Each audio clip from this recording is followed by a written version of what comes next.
Before this video starts, if you enjoy this video, there are many more like it already on the channel, with many more like it to come in the future, so subscribe. I'm trying to hit 100,000 subscribers by the end of the year, so I would really appreciate it. I upload 6 days a week on this channel, so if you're looking for some consistent basketball talk, this is the place for it. Also, drop a like on this video. It only takes 1 second and it makes a massive difference. And also, real quick before we start, there is a new episode of the Rusty and Mojo show out on the podcast channel now, featuring Mark Jang, formerly known as MDJ, as our first guest. We talked about a variety of topics, including him walking away from his NBA channel. I'm going to show you a clip to try and convince you to watch, because that's the game, and it's a little bit longer than I would like for the flow of the video, but it's a really good clip, so here it is. I mean, this is like the question of like, would I ever sell my channel is kind of like asking, would you ever suck a dick for money? It's like, obviously, if there's enough money, then yes. Okay, dude, I'm serious. Come on. That's a metaphor. Any straight guy who will try to pretend that there's no amount of money that could get them to suck someone's dick is just lying. They're just lying. So like, there's a number for everybody. This sounds like a passionate subject for you. So someone offered you 20 racks, $20,000, put it in your face, and you put on his pants. What you doing with your mouth, Mark? What you doing? Look, 20 racks for at most 10 minutes of pain is worth it. You're doing exactly. That's what I'm saying. There's a number for everybody. There's a number for everybody. Is your number big though, Mark? I'd prefer more, but is your number, not saying that I'd offer this number to you, but is this number big?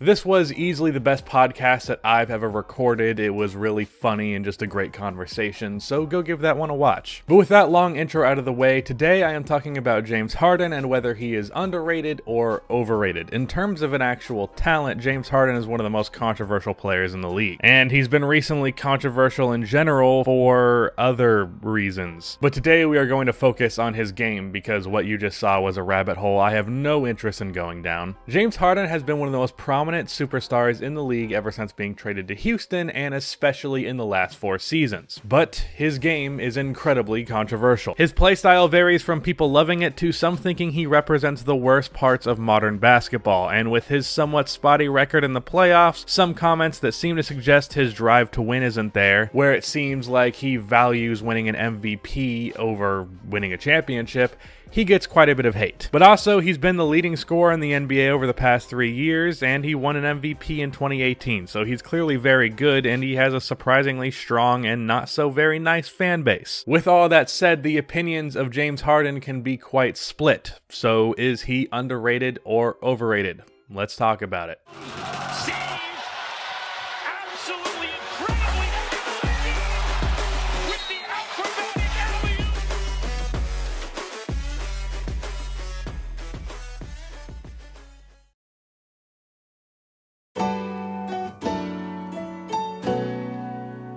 Of course, James Harden started his career in Oklahoma City, but because those dumbasses traded him, we're really not going to talk about that because he was just a 6th man before. And I don't think people talk about his time in OKC really at all outside of the what if of it. So in his first year in Houston, James Harden immediately made the Oklahoma City Thunder front office look like a bunch of dumb fucks, as he averaged 25, 5, and 6. Now, we will talk about this later in the video when looking at the more recent years of Harden's career, but an interesting thing you will notice when you watch highlights of Harden's early years in Houston, the dude played off ball so much and he shot quite a bit of mid-range shots. I've talked about this before in my video on how Mike D'Antoni changed James Harden's game, but I do want to point it out again. James Harden in 2012 had 50% of his threes assisted and 20% of his shots came from mid-range. That's not happening anymore. Just something I thought was worth noting. In Harden's first year, while he was great, he didn't have a great team around him. He had Chandler Parsons as his highest point per game teammate with just 15 a game, as well as Linsanity, who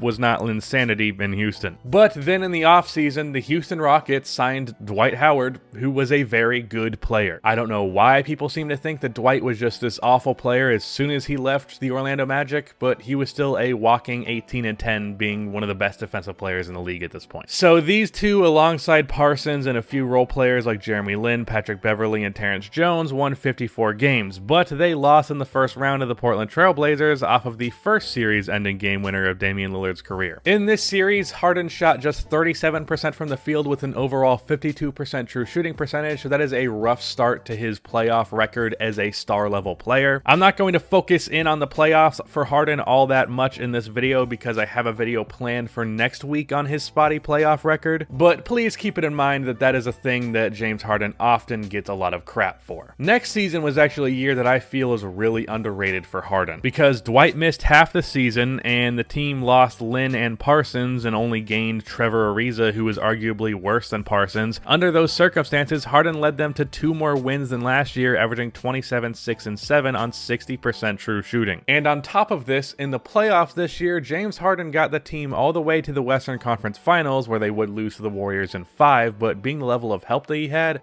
that was pretty impressive. In 2016, the Rockets fell off of a cliff hard. They were just a 500 team this year despite Dwight Howard being fully healthy. The lack of depth on this team really showed itself this year, and as good as Harden was, it wasn't good enough to make them a good team, so they lost in the first round to the Warriors. But in 2017, Dwight Howard left for the Atlanta Hawks, and the team went all the way in on modern basketball and all the way in on offense, signing Ryan Anderson and Eric Gordon. Both great offensive players and especially great shooters. Eric Gordon shot 37% from 3 on 9 attempts per game, and Anderson shot 40% on 7 attempts. Also, Clint Capella started to shine as a replacement for Dwight Howard. But really, the biggest development was after the Rockets sucked ass last year, they fired their head coach Kevin McHale and hired Mike D'Antoni, who was most known for his 7 seconds or less Phoenix Suns teams that were some of the greatest offensive teams ever. And D'Antoni made some changes to Harden's game, and I did not personally like those changes. First of all, he really emphasized Harden as a lead ball handler and playmaker. Now, of course, Harden already was that, but before this, there was at least an attempt to balance that from McHale. Harden played off ball, he came off screens for 3, he would spot up. Also, he didn't force shots to nearly the degree that he does now. He had a mid-range game that he went to pretty routinely, but because of these changes, Harden did have the best statistical year of his career, averaging 29 points, 11 assists, and 8 rebounds. And he should have won the 2017 MVP. I'm sorry, but Russell Westbrook averaging 2 more points on way worse efficiency as well as 2 more rebounds should not negate the fact that Harden's team won 8 more games. But anyways, this team very disappointingly lost to the San Antonio Spurs in 6 games, despite the fact that Kawhi Leonard missed Game 6. Then the general manager of the Rockets, Daryl Morey, who I do not look like,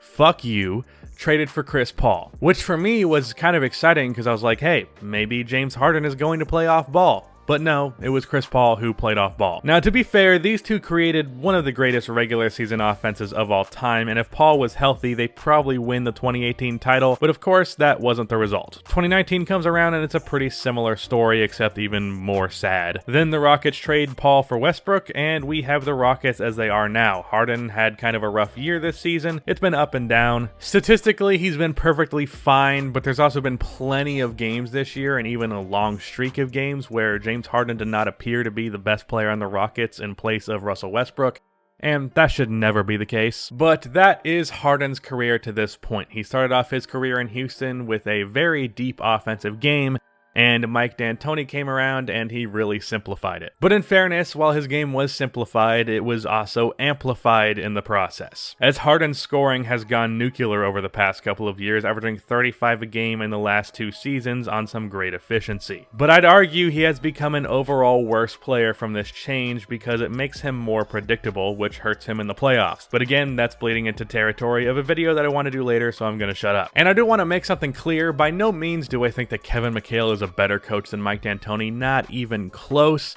but I think D'Antoni's offense is way too simple, and in turn that made James Harden's offensive game way too simple. And I do want to point something out about Harden. This is not the dumb criticism series, but I do want to say that Harden is very efficient, like very efficient.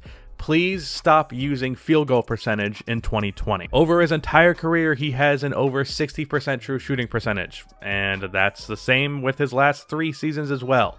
So stop saying he's inefficient, because he's not. But anyways, let's get to the verdict of if James Harden is underrated or overrated. Now, I personally have Harden as the 6th best player in the league. I am very critical of him. I think there are a lot of flaws in his game, but I can't deny the guy is incredibly talented. But the thing is, the 6th spot is the absolute highest, but also lowest that I'm willing to rank him. Like, who I have at 5, I definitely think is notably better than Harden, and the guy I have at 7, who is Anthony Davis, I consider to be notably worse than Harden. So I have him roughly at 6. Here is the poll I put out, and the results mostly agreed with me, and then around 30% thought he was better than where I had him ranked, with just 6% saying worse. So because of that, I have to call him overrated, because to me, Kawhi, Giannis, Steph, KD, and LeBron are all clearly better. Having him top 5 when those 5 are there is insane to me. And as you could read, assuming you are not illiterate, if you are, well, that's unfortunate, but I made it clear that Steph and Kevin Durant were in these rankings. So James Harden today, a bit overrated, but I do want to say in all-time rankings, James Harden is pretty underrated. He should never be anywhere lower than like top 35 of all time. I have him in my mid to late 20s. So all time, he's a little bit underrated just because I feel like people don't consider the true level of talent that he is and how impressive he's been over the past 8 or so seasons. But yeah. Also, he is not better than Dwayne Wade. Please, for the love of God, stop saying that shit. That is the end of this video. Please be sure to like, subscribe for more NBA content like this, and cue the outro music.